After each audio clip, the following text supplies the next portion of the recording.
الحمدللہ وکفا وسلام علی عبادہ الذین اصطفیٰ اما بعد فاعوذ باللہ من الشیطان الرجیم بسم اللہ الرحمن الرحیم قل جاء الحق وزہق الباطل ان الباطل کان زہوقا۔ خواتین حضرات، آج تقریباً 19 سال کے بعد آپ سے ایک ایسے موقع پر بات کرنے کا شرف حاصل کر رہا ہوں کہ جب صرف امت مسلمہ کے لیے ایک خوشخبری ہے۔ میرے ہاتھ میں یہ 2 دن پرانا نیو یارک ٹائمز ہے، اور اس نیو یارک ٹائم میں ایک ایسے شخص کا مضمون ہے جس کے پیچھے پوری دنیا جو ہے وہ ایسے پڑی ہوئی تھی جیسے وہ ان کا سب سے بڑا دشمن ہے۔ حقانی نیٹ ورک کا سربراہ سراج الدین حقانی۔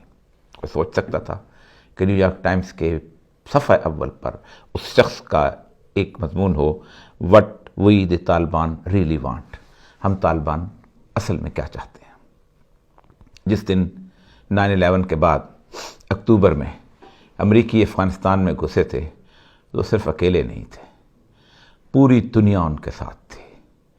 نیٹو کے 48 ممالک تھے اور ان کی افواج تھیں۔ پاکستان کے ہوائی اڈے تھے جن سے جہاز اڑ رہے تھے۔ تاجکستان کی سرزمین تھی جس کے کلاب کے راستے سے وہ داخل ہوئے تھے۔ ایران کی مکمل انٹیلیجنس ان کے ساتھ تھی اور بھارت کا سرمایہ، اور وہ اس تنتراک اور اس تنترے سے داخل ہوئے تھے جس کا آپ تصور نہیں کر سکتے۔ آج دنیا بدل گئی۔ 19 سال کے بعد میرے اللہ نے یہ ثابت کر دکھایا کہ وہ لوگ جو صرف اس پہ توکل کرتے ہیں، وہ لوگ جو صرف اس بات پہ بھروسہ رکھتے ہیں کہ اللہ نے ان کے ساتھ ایک وعدہ کیا ہے کہ کم من فئۃ قلیلۃ غلبت فئۃ کثیرہ، اللہ انہیں تتنزل الملائکہ، ملائکہ اتار کر بنصرت دیتے۔ آج بہت سارے تبصرہ نگار ایک خاص حوالے سے یہ گفتگو کرنے کی کوشش کر رہے ہیں کہ جو طالبان کی فتح ہے یہ دراصل پشتونوں کی فتح ہے، پشتون شروع ہی سے ایسا کرتے آئے ہیں۔ میں ایک تاریخ کا ازالہ دور کرنا چاہتا ہوں۔ پہلی بات تو یہ ہے کہ یہ موجودہ فتح بھی پشتونوں کی نہیں، طالبان کی فتح تھی، ورنہ پشتون تو حامد کرزئی بھی ہے، پشتون تو اشرف غنی بھی ہے، پشتون تو وہ 3 لاکھ لوگ ہیں جو امریکہ کے ساتھ افغان افواج کے اندر بھرتی ہوئے اور انہوں نے اپنے بھائیوں کو قتل کیا صرف امریکہ اور نیٹو کے کہنے کے اوپر۔ یہ سب پشتون ہیں۔ پشتون تو محمود خان اچکزئی بھی ہے، پشتون تو عبدالصمد اچکزئی بھی تھا، پشتون تو خان عبدالولی خان بھی تھا، اور پشتون تو اسفندیار ولی بھی ہیں۔ کیا یہ آج سرخرو ہیں؟ یہ وہ لوگ جو امریکہ کا ساتھ دیتے تھے، یہ لوگ جب روس افغانستان میں آیا تھا تو اس کا ساتھ دیتے تھے، کہ آج یہ سرخرو ہیں؟ نہیں، میرے اللہ نے سرخروئی کا تاج صرف اور صرف ان 50,000 سرفروشوں کے سر پہ رکھا ہے کہ جنہوں نے اس دن جب آخری دفعہ ملا عمر نے انٹرویو دیا تھا، اور وہ وائس آف امریکہ کا انٹرویو آج بھی آپ BBC پہ چلے جائیں، کسی بھی جگہ چلے جائیں، پشتو زبان کے اندر وہ آپ کو موجود ملے گا۔ اور اس کے اوپر آخری سوال کرتے ہوئے اس نے کہا تھا کہ دیکھو تم اس زمین کے بارے میں جدوجہد کر رہے ہو، تو اس نے کہا زمین سے ہمارا کیا تعلق؟ خاور پشتو کا لفظ ہوتا ہے، خاورہ، ہمیں کوئی، ہم آج جہاں ہیں تو کل کسی اور جگہ پہ۔ اور اس نے فکرہ بولا تھا کہ ایک اعلان بش کا ہے کہ میں طالبان پر اس دنیا میں زمین تنگ کر دوں گا، اور ایک اعلان اللہ کا ہے کہ میری یہ دنیا بہت وسیع ہے، اور دیکھتے ہیں کہ کس کا اعلان جیتتا ہے۔ آج اللہ کا اعلان جیت چکا۔ آپ حیران ہوں گے کہ جس وقت امریکہ داخل ہوا ہے، اگرچہ کہ روس کے وقت کسی نہ کسی حد تک دنیا تقسیم تھی، وہ سمجھتے تھے 2 بڑی عالمی طاقتوں کی لڑائی ہے، اور اس 2 بڑی عالمی طاقتوں کے اندر کسی ایک عالمی طاقت نے جیتنا ہی جیتنا ہے۔ جو لوگ کمیونزم کے حامی تھے، جو سمجھتے تھے کہ یہاں کمیونسٹ ریولوشن آنا چاہیے، وہ روس کی حمایت کرتے تھے۔ اور مجھے اچھی طرح یاد ہے وہ پاکستان، کہ جس میں پاکستان کے ایک طویل عرصہ ایک ایسا طبقہ موجود تھا جو سمجھتے تھے کہ جس دن روس افغانستان میں داخل ہو گیا، سمجھو اس کے اگلے دن پاکستان داخل ہو جائے گا اور پاکستان میں ایک کمیونسٹ انقلاب آ جائے گا۔ اور پھر ہمیں کہا کرتے تھے پھر تم دیکھیں گے تم نمازیں کیسے پڑھتے ہو، تم داڑیاں کیسے رکھتے ہو، تم قرآن کو سینے سے کیسے لگاتے ہو، تمہیں یاد نہیں ہے تمہارے ساتھ تاجکستان میں کیا ہوا، تمہارے ساتھ ازبکستان میں کیا ہوا، تمہارے ساتھ کرغزستان میں کیا ہوا، تمہارے ساتھ ترکمانستان میں کیا ہوا، تمہارے ساتھ آذربائیجان میں کیا ہوا۔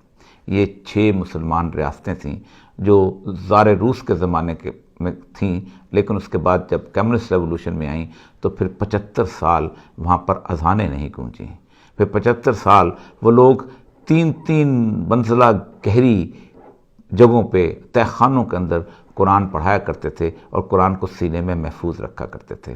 ایک طویل داستان ہے. اور صرف اسلام کے ساتھ نہیں ہوا تھا. چرچ بند کر دیے گئے تھے، سیناگوگ بند کر دیے گئے تھے، کیونکہ ان کے بڑے، جسے کہتے ہیں شخص، وہ بڑا شخص جس نے کمیونسٹ مینیفیسٹو لکھی تھی، جس نے داس کیپٹل دی تھی، وہ کارل مارکس، اس نے کہا تھا مذہب ایک فیون ہے. اس فیون کو اس معاشرے سے دور کرنا چاہتے تھے. لیکن میرے اللہ نے 1988 میں انہی افغانوں کے ہاتھوں سے شکست دی. لیکن اس شکست کے بارے میں بہت سارے لوگ جو ہیں ایک عجیب و غریب قسم کی رائے رکھتے ہیں. چلیے ہم مان لیتے ہیں کہ یہ شکست جو ہے روس کو، یہ امریکہ کی مدد سے ہو گئی، ISI کی مدد سے ہو گئی، اور بہت سارے لوگ اس میں شامل ہو گئے، عرب آ گئے تھے.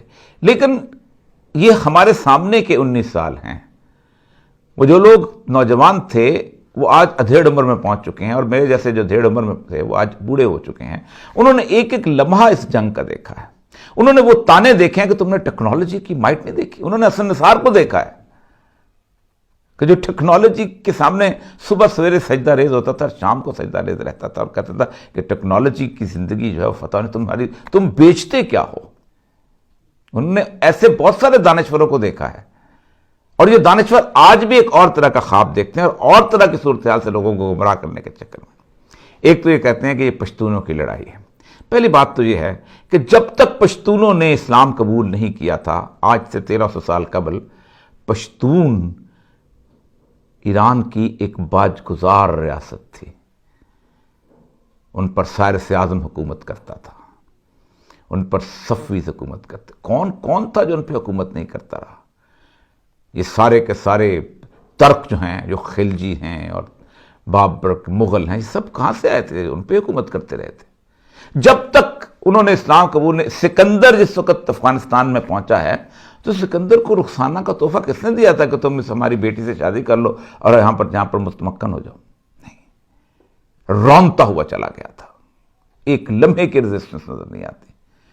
لیکن جس دن سے پشتونوں نے سید الانبیاء صلی اللہ علیہ وسلم کا ساتھ دینا شروع کیا، اور جہاں جہاں پشتونوں نے سید الانبیاء کا ساتھ دیا اور اسلام کے ساتھ وفاداری ثابت کی، وہی پشتون جو ہیں وہ کہاں تک جا کے مار کرتے رہے. شیر شاہ سوری جو تھا پورے برصغیر پاک و ہند پہ حکمران تھا. کون تھا؟ یہ تمام جتنی بابر کی اور اکبر کی اور ساری افواج جو تھی کہاں سے آئی تھیں؟ مکمل تک تو نہیں تھے، یہی پشتون افواج تھی. شیر شاہ سوری تو انہی کا سپاہی تھا. یہ لوگ یہاں پر آئے. شہاب الدین غوری یہ کون تھا جس نے پرتھوی راج کو الٹ کے رکھ دیا تھا؟ یہ وہ لوگ تھے کہ جنہوں نے ایک بھروسہ کیا تھا، اور وہ اللہ کی ذات پر بھروسہ. آج افغانستان میں یہ بات طے ہو گئی کہ طاقت کا توازن پوری دنیا کے پاس نہیں. دنیا کی پہلی جنگ ہے جس میں پوری دنیا ایک طرف تھی اور طالبان ایک طرف تھے. افغان نہیں، طالبان. اس لیے کہ ان افغانوں میں تو احمد شاہ مسعود اور عبداللہ بھی ہے. ان افغانوں میں تو رشید دوستم بھی ہے. اس افغانوں میں تو حزب وحدت کے بھی لوگ ہیں جو طالبان سے لڑ رہے تھے، جو امریکہ کے ساتھ تھے. یہ وہ لوگ ہیں جو اسلحے سے لیس تھے. یہ وہ لوگ ہیں جن پہ دولت نچھاور کر دی گئی تھی، جن کو انڈیا سپورٹ کرتا تھا، جن کو امریکہ سپورٹ کرتا تھا، جن کو ایران سپورٹ کرتا تھا، جن کو روس سپورٹ کرتا تھا. اور کون سا ملک ہے جو ان کو سپورٹ نہیں کرتا تھا ان طالبان کے مقابلے میں؟ اسے زمین تنگ کرنا چاہتے تھے طالبان کے اوپر. اور آپ حیران ہوں گے کہ 3 مطالبات ایسے تھے کہ جس کے اوپر صرف اللہ کے اوپر بھروسہ کرنے والے لوگ ہیں جو انہی مطالبات کو منواتے ہیں. پہلا مطالبہ یہ تھا امریکیوں کا، اور طالبان کا مقابلے مطالبہ، انہوں نے کہا تھا کہ آپ اس آئین کو مانیں گے اور اس کے تحت آپ آگے بڑھیں گے. تو طالبان نے کہا اگر ہم نے اسی آئین کو ماننا تھا تو پھر ہم نے جدوجہد کس لیے کی تھی؟ یہ آئین تمہارا ہے، تم اسے لپیٹ کے لے جاؤ. ہم تو صرف یہاں شریعت نافذ کریں گے جس کے لیے ہم نے قربانیاں دی ہیں اور ہم نے نافذ کر کے رکھے تھے. دوسرا مطالبہ یہ تھا کہ آپ ہمارے ساتھ امن معاہدہ کر لیں تاکہ اس کے بعد آگے جو ہے آگے بڑھیں. مئی میں یہ مطالبہ کرنا شروع کیا ہے، اور اس دوران امریکہ نے چالیں چلیں، بلیک واٹر کو وہاں لے کے آئے، اس بلیک واٹر کا ہیڈ کوارٹر طالبان نے تباہ کیا، اور پھر اس کے بعد ایک دن ایسا ہوا کہ جب ان کو یقین ہو گیا کہ اب امریکہ ہمارے ساتھ ہینکی پینکی نہیں کرے گا تو انہوں نے کہا دستخط بھی اس دن کریں گے جب امریکہ، جسے پنجابی میں کہتے ہیں بندے دا پتر بن کے 7 دن دکھائے گا کہ ہم اور کچھ نہیں کریں گے۔ تیسرا ان کا مطالبہ یہ تھا امریکہ کا کہ تم افغان حکومت سے ڈیل کرو، اور افغان حکومت کہتی تھی کہ ہمیں کیوں بٹھایا ہے اگر ہمیں ڈیل نہیں کرنا۔ طالبان نے کہا تھا کہ ان کی حیثیت کیا ہے، یہ بریف کیس والے لوگ ہیں، اشرف غنی کو تم امریکہ سے لے کے آئے تھے، یہ تمہارے جہاز میں واپس چلا جائے گا۔ حامد کرزئی جرمنی میں بیٹھا ہوا تھا، یہ اسی طرح ٹکٹ کٹوائے گا اور واپس چلے گا۔ ان کی حیثیت کیا تھی، کیا ہے اور کیا ہوگی؟ یہ تم لے کے آئے تھے، تم اپنے اس جہاز میں لے جاؤ، اور اگر واقعی چاہتے ہو تو ہم یہاں بیٹھ کے ان کے ساتھ نیگوشیٹ کر لیں گے۔ یہ 3 بنیادی چیزیں صرف فاتح منوایا کرتا ہے۔ ہمیں کہا جاتا تھا کہ اگر ہم نے امریکہ کا ساتھ نہ دیا تو تمہارا تورا بورا بنا دیا جائے گا۔ ہمارا تورا بورا تو بن گیا، لیکن افغانوں کا تورا بورا نہیں بنا۔ افغانوں کو کم سے کم اس بات کی تسلی ہے آج کہ انہوں نے 19 سال میں جو جانیں دی ہیں، ان کو مارنے والے وہ تھے جو لا الہ الا اللہ محمد رسول اللہ نہیں پڑھتے تھے۔ ان پہ گولی کسی مسلمان نے نہیں چلائی، ان کو گولی چلانے والے جو تھے وہ کفر کے لوگ تھے، وہ امریکہ کے حواری تھے۔ ان جاتے ہوئے اطمینان سے گئے ہوں گے اس دنیا سے اندر کہ انہوں نے واقعی شہادت کی موت حاصل کی۔ ہم تو اس یقین سے بھی محروم ہو گئے۔ ہمارے بم دھماکے کرنے والا بھی مسلمان تھا، ہم بم دھماکے میں مرنے والا بھی مسلمان تھا۔ ہم تو عجیب و غریب سی صورتحال میں پیدا ہوئے۔ اور یاد رکھیے، پاکستان کے اندر وہ لوگ جو آج سے 19 سال پہلے یہ دعویٰ کیا کرتے تھے کہ یہ ایک افغان صورتحال جو ہے یہ ثابت کرے گی کہ ٹیکنالوجی کی کیا عزت ہے، کم از کم انہیں آج اب ٹیکنالوجی کے بت سے علیحدہ ہونا چاہیے۔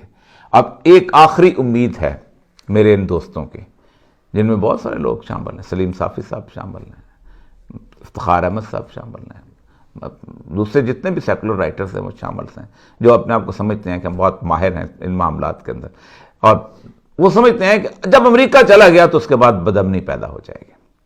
انہیں بھی شاید میں تاریخ ایک دفعہ پڑھا دوں کہ جب پہلی دفعہ امریکہ اور روس نکلے تھے تو بدامنی آئی تھی، اور اس وقت ہوا یہ تھا کہ کابل کے سامنے ایک پہاڑ پہ احمد شاہ مسعود کی افواج تھی اور دوسرے پہاڑ کے اوپر عبدالحمید حکمت یار کی افواج تھیں، اور دونوں لڑ رہے تھے۔ کتنے سال؟ 88 سے لے کے 94 تک، سپٹمبر 94 میں طالبان اٹھے، تقریباً 6-7 سال یہ لوگ لڑتے رہے۔ اتنے لوگ روس کی فوج میں نہیں مرے جتنے آپس میں لڑائی میں مرے۔ سپٹمبر 94 کے بعد امن کون لے کے آیا تھا؟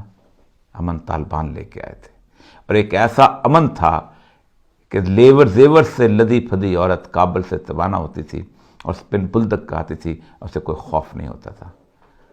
جو کل امن لے کے آئے تھے اپنے اللہ کی مدد سے، وہ آج بھی امن لے کے آ سکتے ہیں۔ اجازت دیجئے، انشاءاللہ چند دنوں میں سہیل شاہین صاحب جو ہیں طالبان کے جو ریپرزنٹیٹیو ہیں، ان سے میری گفتگو ہوئی ہے، اس کی ایک ریکارڈنگ آپ کے سامنے جلد پیش کروں گا۔ وآخر دعوانا الحمدللہ رب العالمین۔